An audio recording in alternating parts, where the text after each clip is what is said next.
What did you see? What did you see? I saw exactly what I thought was going to be a problem back in my episode 668. If you want to go back and check out the episode, it basically tells you exactly what I thought happened in this game. Falcons lose. The O line gets manhandled 20-6. And I'm gonna tell you something. I think Coach Arthur Smith knew this. That's why he was not urgent late in the fourth quarter. There was no urgency to try to hurry up and score. To him, this was a teachable moment. He understood what he had on the offensive line. He understand that he has a run first offensive line, and passing is not their pass blocking is not their forte. It showed tremendously in this game. Now, are there other places to spread the blame? Yes, absolutely.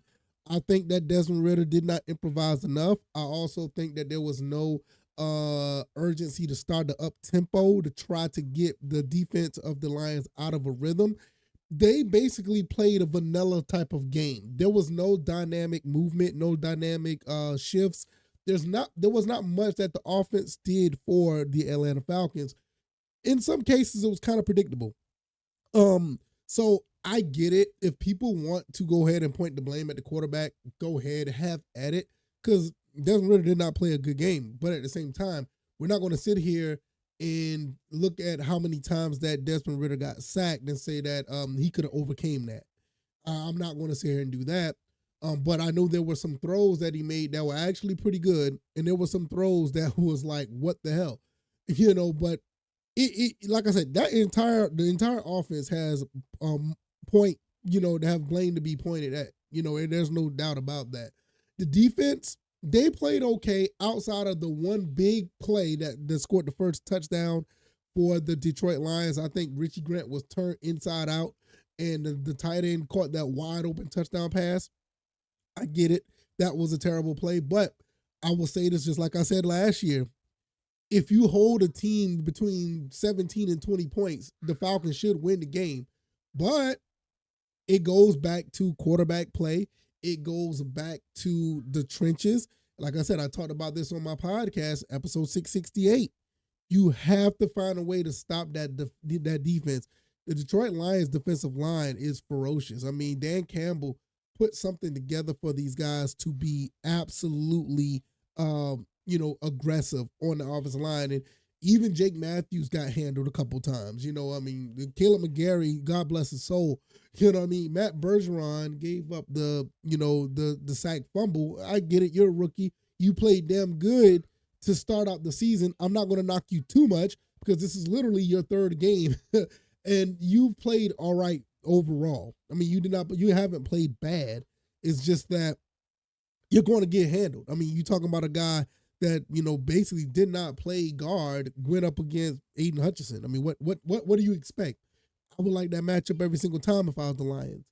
But nevertheless, the O-line was mainly probably 80 to 85% of the reasons why we lost this game. We couldn't get nothing going with Bijan Robinson, Tyler Algier. I do commend the offense of actually getting the ball to some receivers more. Kyle Pitts had a handful of touches. Drake London got one or two. I saw the ball went to Jonnu Smith and Mac Hollins a little bit more, which was okay. I don't have a problem with being aggressive and throwing the ball like that, but you gotta have guys on that offensive line that is willing to protect your quarterback. You gotta have a situation where this offensive line can get the run game going. This is a run first offensive line, and they couldn't get that going. If they can't get that going, you know how it's going to be for the passing game. And like I said, this team, and I think Coach Arthur Smith realized this, you have an okay offensive line, but they're built for the run. They're not built for the passing game, and we saw that today. And that's one reason why I said I think Arthur Smith realized it. He did not. He felt like he realized this is one game. We can go back and regroup. This is not a divisional game, so it doesn't hurt that much, even though it is a conference game, so it could deal with seeding going into the playoffs. But he realized that in the middle of the fourth quarter, he understood his offensive line can't block. This is one of the reasons why I feel like there was no urgency to go down and try to score real quick. He didn't go for it on fourth down with 4 minutes left. He realized it. And then when he saw that, when that happened, I saw it myself. And I said, you know what? Coach Arthur Smith is about to sit back and look at this and realize this is what he got on his team. He understands that he needs to find a better way to get the pass game going, or he's going to have to start investing in some better offensive linemen. And good God, they just paid Chris Lindstrom. They just played Caleb McGarry. And if I'm not certain, I think they extended Jake Matthews. So they're going to have to do something better, or they're going to have to come up with some other plays, some more exotic plays to get the playmakers the ball and get Desmond Ridder into a rhythm. This is one. Also, I will say this. Not only in this game, the last game this was a problem where Desmond Ridder could not get in a rhythm, but you saw Jordan Love get in a rhythm. Jared Goff is excellent at getting in a rhythm.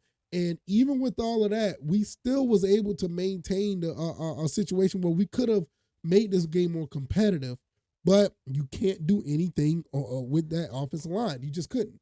So therefore, this is what happened. And unless they're going to stop being so predictable, and I ain't gonna say predictable, but so vanilla to where they feel like they can tee off on a Desmond Ridder, or they can find a way to get to the running back as soon as they hand the ball off, you're gonna have this issue. So they're gonna have to go back to the drawing board. The offensive coordinator, coach is just gonna have to find something else to do, because you had opportunities.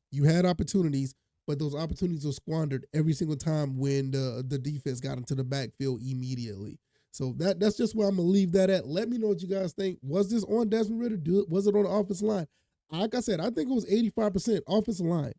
Offensive line was not able to get this kid in a rhythm, was not able to get the ball out there for him to complete many passes. He was sacked like 6 or 7 times. They were like 2 for, or they were like 3 for 14 on fourth down conversions. You're never going to win a game like that. You're just not.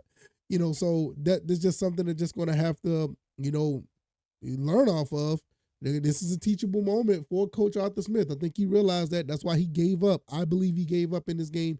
Didn't go for the touchdown. He went for the field goal at the end of the game, and they lose 20-6. I am going to get up out of here. We'll talk more about this throughout the week when it comes to the podcast. Subscribe to the channel if you haven't already. Let me know what you guys think, and I'll see you guys on the next one. All right, y'all. Y'all take it easy. All right, y'all. Peace.